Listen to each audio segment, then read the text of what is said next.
बिस्मिल्लाहिर्रहमानिर्रहीम। अस्सलाम वालेकुम। आप इस वक्त मौजूद हैं अब्दुल खालिक के साथ हदवी डेरा पर, और तमाम नाजरीन को चांद रात की मुबारक हो। और इसके साथ साथ हुकूमत वक्त ने भी जनाब एक सरप्राइज दिया है। आप जिस इसको ईद सरप्राइज कह लें, लेकिन ये सरप्राइज या ईद गिफ्ट कोई आम लोगों को नहीं मिला। इस गलत फहमी में मत रहना कि हुकूमत वक्त आपको कोई ईद गिफ्ट दे रही है। ऐसा कुछ नहीं होने वाला, ठीक है। इस हुकूमत से ये तवक्को मत रखना।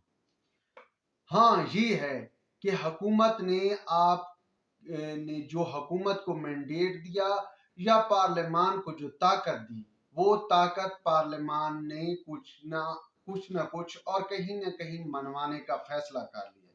और इस फैसले की पहली कड़ी जनाब ये है कि तमाम डिक्टेटर कुव्वतों को ईद सरप्राइज दिया गया है। वो सरप्राइज ये है जनाब कि supreme court procedure and practice bill 2023 आज बाकायदा कानून का हिस्सा बन चुका है, और इसका नोटिफिकेशन भी जारी कर दिया गया है। नोटिफिकेशन के बाद लाजमी बात है भाई वो कानून का हिस्सा है, और कानून के हिस्सा बनने के बाद यही है कि आप जितनी भी डिक्टेटरशिप की कुव्वतें थी, डिक्टेटर कुव्वतें थी, उनकी जो है होश व हवास उड़े हुए हैं। और जो इनके पास बेमहार किस्म की ताकत थी, वो जो कहते थे ना हम आइन की तशरीह कर रहे हैं, आइन की हिफाजत कर रहे हैं, वो आइन की हिफाजत वाली ताकत कम हो चुकी है। वो ताकत फर्द वाहिद से पूरे अदारे में तकसीम हो चुकी है। ये याद रखना, कुछ ये नहीं है कि पार्लियामान या पार्लियामेंट ने सुप्रीम कोर्ट से ताकत छीन ली है। ताकत उसी तरह सुप्रीम कोर्ट के पास महफूज है, लेकिन वो सुप्रीम कोर्ट की पूरी अदालत में डिवाइड हो चुकी है, एक फर्द वाहिद के पास नहीं है। भाई अगर देखा जाए इस ताकत को माजी करीब में क्या था, चीफ जस्टिस इफ्तिखार चौधरी साहब ने क्या किया, आपने आज खुद नोटिस और सोमोटो की बुनियाद पर पाकिस्तान को नाकाबिले तलाफी नुकसान पहुंचाया, और यहां तक मुल्क को जलील किया कि आलमी अदालत में ला खड़ा किया। वहां पाकिस्तान ने हर जाने दिए, हर जानों की बुनियाद पर वहां से जान छूटी, और खुद अपने बेटे को अरबपति बना गया। फिर एक बाबा डैम साहब आए थे, उनका क्या कारनामा था भाई। उन्होंने सबसे पहले तो ये किया कि अपने आप को चीफ जस्टिस की बजाय एक सियासतदान के तौर पर पेश करना शुरू कर दिया। सियासतदानों की तरह बाकायदा पब्लिसिटी की गई, और अपनी पब्लिसिटी करवाई किसके नाम पर, डैम फंड के नाम पर।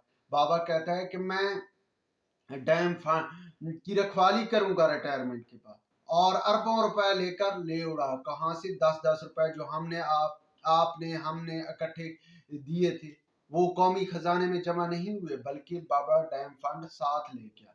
अब यहाँ पर मामला नहीं रुका। बाबा डैम अपनी ताकत की बुनियाद पर कभी हॉस्पिटल्स की इंस्पेक्शन कर रहा है, कभी वो किसी और अदारे में घुस रहा है, कभी कहीं घुस रहा है, और अपनी अदालत का मामला ये है कि लाखों केसेस पेंडिंग पड़े हैं। लोग इंसाफ के लिए दर बदर की ठोकरें खा रहे हैं, नस्ल दर नस्ल अदालतों के चक्कर खा रहे हैं।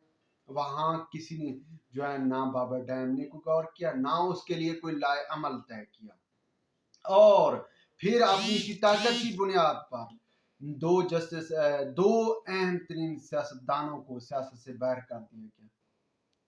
क्या किया गया जनाब, वो नवाज शरीफ को इस बुनियाद पर निकाल दिया गया, और उसका कसूर यह था कि उसने अपने बेटे से तनख्वाह नहीं ली, पनामा नहीं अकामा की बुनियाद पर निकाल दिया गया, जहांगीर तरीन को नायल कर दिया गया। इससे पहले हाँ, इफ्तिखार चौधरी साहब ने जो है पार्लियामान के वजीर आजम को, वो पार्लियामान जो कानून बनाता है, उसके वजीर आजम यूसुफ रजा गिलानी को नायल कर दिया था। भाई बाबा डैम ने यहाँ तक इंतहा कर दी, और साथ में सहूलतकारी की, मुल्क में नए पाकिस्तान वालों की सहूलतकारी की, और इमरान खान को हुकूमत तक पहुँचाने में, वजीर आजम की कुर्सी तक बैठाने में भरपूर मामनत की। अब इसके बाद आते हैं जनाब, बहरहाल एक और बात मैं आपको बड़ी मजेदार है कि वो जनाब ये जो है बाबा डैम साहब, ये अपनी बात से भी फिर गए। पोजीशन ये है कि 7 साल पहले इन्होंने फैसला दिया था कि इमरान खान साहब सादिक को अमीन है, और अब कहा है भाई मैंने मुकम्मल तौर पर सादिक को अमीन नहीं कहा। और यार तू अपनी कम से कम जबान पर तो कायम रहे, जो आपने फैसला दिया उस पर तो कायम रहे, लेकिन अपनी उस फैसले से भी इनहराफ कर लिया। अब इसके बाद आते हैं जनाब, एक लाला गुलजारी था, वो उसके क्या कारनामा था जनाब, उसने वो कराची में गरीब लोगों ने कुछ जमा पूंजी जोड़ जोड़ कर रुपया रुपया इकट्ठा करके एक टावर में अपने लिए कोई अपार्टमेंट वगैरह खरीदे। वहां पर एक हुक्म के तहत पूरा अपार्टमेंट गिराकर वहां हजारों लोगों को बेघर कर दिया गया। भाई जब बन रहा था आप उस वक्त कहाँ थे? लेकिन कौन ये पूछता भाई, जो पूछता उसने जेल थोड़ा ही जाना था। तो भाई ये मामला चलता आ रहा था। अब क्या हुआ, अब ये मौजूदा हालात में क्या कुछ नहीं किया जा रहा कि हर मामले में टांग अड़ाई जा रही है, बकायदा एक सहूलत कारी की जा रही है। आपने फाजिल जस्टिस साहबान के जो हुक्म हैं उनको नजरअंदाज करके, उनके फैसलों को नजरअंदाज करके सिर्फ और सिर्फ जो है लाडले को, कौन लाडला, जनाब इमरान खान साहब को हुकूमत में पहुंचाने के लिए भरपूर तरीके से जो है वो कार्रवाइयां डाली जा रही हैं और रास्ता साफ किया जा रहा है कि वो हुकूमत में पहुंचे। लेकिन भाई इस बार पार्लियामान ने ठान ली थी, हालांकि जो चाचा शहबाज शरीफ साहब हैं इनका जो एक साल भर की कारकर्दगी है वो काबिल तारीफ नहीं है। एज ए वजीर आजम या एज एग्जेक्टिव उन्होंने कोई जो है ना वो अपनी ताकत नहीं दिखाई। लेकिन यहाँ पर जो मामला आता है कि supreme court procedure and practice bill जिस तरह लाया गया, फिर चाची अलवी साहब दंदान साहब ने, लाजमी बात है टांग अड़ानी थी इमरान खान से ही, यानी कि जमान पाक से ही जो ऑर्डर मिलना था उसी के मुताबिक करना था और उन्होंने वैसा ही किया। बहरहाल वो पहले गया, चाचू ने यानी कि दंदाम साहब ने, आरिफ अलवी साहब ने अपने पास रखा, फिर उसको लौटा दिया गया एतराज़ात लगाकर। ये मामला दोनों ऐवान में लाया गया, सेशन बुलाया गया, कंबाइन सेशन बुलाकर फिर इसको जो है मंजूर कराया गया और फिर चाचा की तरफ भेजा गया कि भाई आपका जो काम है सिर्फ साइन करना। लेकिन उन्होंने अपने ओहदे को जो है वो मुतनाज़ा बना रखा है। हालांकि सदर पाकिस्तान का ओहदा इंतहाई काबिल एहतराम होता है, उसने जो है कबीना और वज़ीर आज़म की हिदायत के मुताबिक चलना है। लेकिन वहाँ पर उन्होंने फिर भी जमान पार्क से मशवरा किया और अपने पास रखा। लेकिन चूंकि 10 दिन का टाइम था तो वो टाइम गुजरने के बाद ऑटोमेटिक ये कानून बन चुका है और कानून की शक्ल इख्तियार करने के बाद बाकायदा नोटिफिकेशन जारी कर दिया गया। अब नोटिफिकेशन आने के बाद जनाब ये है कि चीफ जस्टिस साहब के इख्तियारात कम हो चुके हैं। अब यहाँ पर ये है कि ये कानून बनने से पहले ही अदालत ने इसको जो है इस पर ताहुक्म सानी हुक्म इम्तनाई जारी कर रखा है, इस पर स्टे दे रखा है, इसको काला दम करार दिया गया है। ये कानून बनने से पहले ही, ये भी दुनिया की तारीख में कहीं नहीं मिलता कि जुर्म होने से पहले FIR कट जाए, लेकिन यहाँ होता है भाई। यहाँ पर वकूफ पजीर होने से, वाकया बनने से पहले एक कानून बना ही नहीं, उसको ख़त्म कर दिया गया।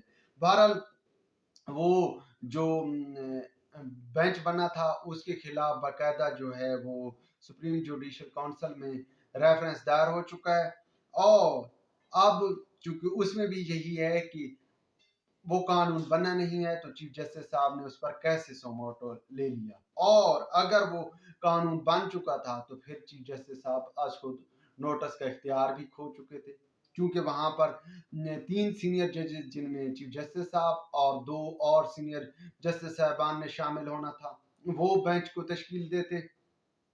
तो भाई मामला ये है कि अब मामला चला गया है जस्टिस काजी फैजीसा और जस्टिस सरदार तारिक साहब के पास और इन्होंने बाकायदा अब मामला संभाल लिया। अब यही है कि चीफ जस्टिस उमर अता बंदयाल के इख्तियारात कम हैं। अब जो भी मामला जाएगा वो जस्टिस काजी फैजीसा और जस्टिस सरदार तारिक मसूद साहब की जो है मामला وہ بھی اس کو دیکھیں گے، اور جو کچھ ابھی ہو رہا ہے سپریم کورٹ میں اس پر یہ ہے کہ سینئر جسٹس صاحبان یہ سارا معاملہ دیکھ رہے ہیں، اور اگر جسٹس سجاد علی شاہ جیسا واقعہ نہ ہو، ہم تو چاہتے ہیں کہ نہ ہو، ایسا نہ ہو، لیکن اگر ایسا نہیں بھی ہوتا تو کم از کم یہ ہے کہ چیف جسٹس عمر عطا بندیال صاحب کے جو پہلے ہی پوزیشن متنازع تھی، ان کے لیے یہ جو ہے سچویشن کافی گمبھیر ہوتی جا رہی تھی، اب اس قانون کے بعد